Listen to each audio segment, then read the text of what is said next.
Rum pasal dan itu ke masyarakat hanya belum anak jauh dah 200 media cetak elektronik yang ada di Aceh Utara dan kota Lumau. Gimana sudah kita viralkan gitu? Yang menurut hasil yang lu tidur. Yang mari kita kamu sambung dengan kamu tiga Aceh Utara. Gimana apakah?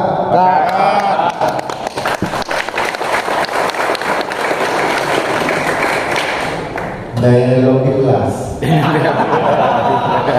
Naya kalau Pangmin di konektan. pakat han bantu masyarakat dan Aceh Utara untuk pembangunan.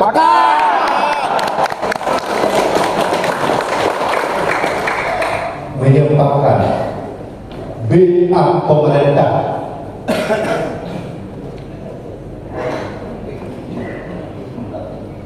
Contoh menurut pengalaman, apakah berapa anak ibu anak lain mungkin kesalahan perempuan dengan kesibukan lembur kerana kami dan mewakili yang tahu itu melalui asisten terus kalau berubah jiwa dan raga ini. Tapi selamanya putra yang dapat bolehkan contoh tanya orangnya buka-bukaan contoh tak bogar Sama yang kau tahu anggaran tanya sama-sama terdepu di Aceh Utara ada CNC anak anggaran yang hadiah cuma 201, 202 sampai dulu itu sedang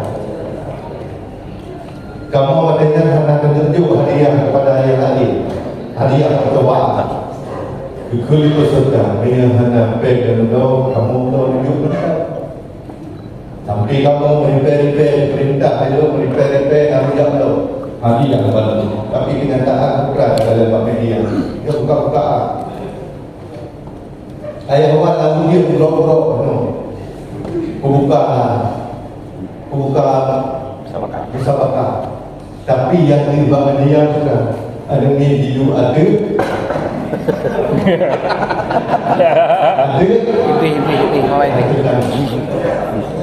yang maju ada kursi ada tolong